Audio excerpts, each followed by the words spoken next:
Donc moi, je pense qu'il y a là un scandale absolu, à la fois sanitaire et humain. Et à ce titre, je renvoie vers le site de Bruno Gassio et d'un collectif d'avocats qui doit permettre à la fois à des patients, des soignants et des citoyens de pouvoir porter plainte, parce qu'il va falloir à un moment donné demander des comptes sur cette question-là, sur le fait que dans les EHPAD aujourd'hui, il y a des gens qui sont en train de mourir. Je ne parle pas, le Rivotril n'est pas de l'euthanasie, hein, j'ai bien conscience de ce que c'est. Je dis simplement que le Rivotril, normalement, dans n'importe quel soin palliatif, il faut qu'il y ait l'accord des familles. Les familles sont depuis le début laissées à l'écart, c'est-à-dire qu'on a mis les EHPAD sous cloche et on ne demande rien aux familles. Donc les familles sont privées d'accompagner leurs parents. Oui, mais je ne comprends pas qu'il n'y ait pas un contact, parce que certes, on ne peut pas physiquement aller voir sa mère ou sa grand-mère ou son grand-père ou son grand-père. Les soignants, ils n'ont pas le temps toute la journée de faire des Skype. Vous ne pouvez pas balader des Skype toute la journée. Donc il y a des patients qui sont abandonnés et dans leur dernier moment. On ne peut pas les appeler, les personnels, on ne peut pas appeler les personnels. Et particulièrement dans ces moments où des décisions médicales sont prises sans l'accord des familles. Si je peux intervenir, il vous manque un élément qui est primordial. Cet élément primordial, c'est que la bascule dans la gravité, dans cette affection, dans le Covid-19, malheureusement, elle est extrêmement, mais alors extrêmement brutale chez les gens âgés. C'est-à-dire que quelqu'un qui va bien, tout d'un coup, en l'espace de 2-3 heures, va aller très mal et va mourir en quelques heures. C'est extrêmement rapide. Donc ça veut dire par là, je veux dire par là que la décision collégiale, bien sûr, et j'ai des lits palliatifs, donc je sais de quoi je parle. La décision collégiale, bien sûr. L'utilisation de produits avec l'autorisation de la famille, etc., bien sûr. Mais dans le cadre d'une affection qui s'enflamme de façon, mais alors extrêmement rapide, exactement comme un œdème aigu du poumon, il faut bien qu'on agisse d'une façon ou d'une autre pour rendre, excusez-moi le terme, mais pour rendre ce passage-là plus doux. J'ai pas dit le contraire, Jérôme. Je dis pas le contraire, sauf que, excuse-moi. Attends, Barbara, on entend dire tout et n'importe quoi. C'est-à-dire que là, depuis quelque temps... Non, je dis pas tout et n'importe quoi, si tu me laisses te répondre. Non, mais Barbara, je suis le premier à me révolter sur tout un tas de choses. Mais là, depuis quelque temps, on entend dire que on va faire de l'euthanasie active, on va tuer les gens, etc. Non, c'est pas ce que j'ai dit.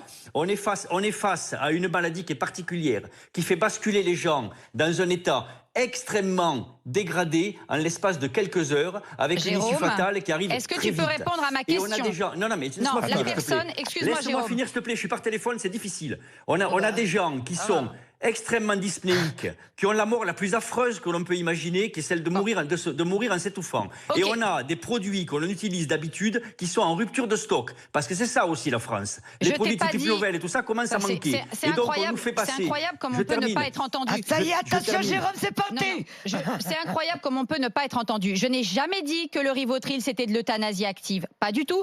Et j'ai juste pointé le fait que quand une personne est malade, c'est-à-dire, excuse-moi, quand tu dis on peut se dégrader en 2-3 heures, je suis d'accord avec toi, on peut se dégrader en 2-3 heures. Mais la personne, on sait depuis quelques jours qu'elle est malade. Je ne comprends pas que dans les jours qui précèdent, on ne puisse pas demander à la famille, si jamais, parce qu'en soins palliatifs, ça se passe aussi comme ça, si jamais dans les jours qui viennent, votre grand-mère, votre mère se dégrade, seriez-vous d'accord?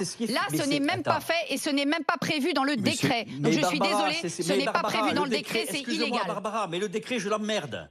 À un moment, il faut dire ce qui est. Non, mais attendez, il faut dire ce qui est. En ce moment, on est en train de nous pondre des décrets qui n'ont aucune validité médicale. Il ne faut pas oublier les familles, c'est ce que dit Barbara. Qui sont des décrets basés sur le manque.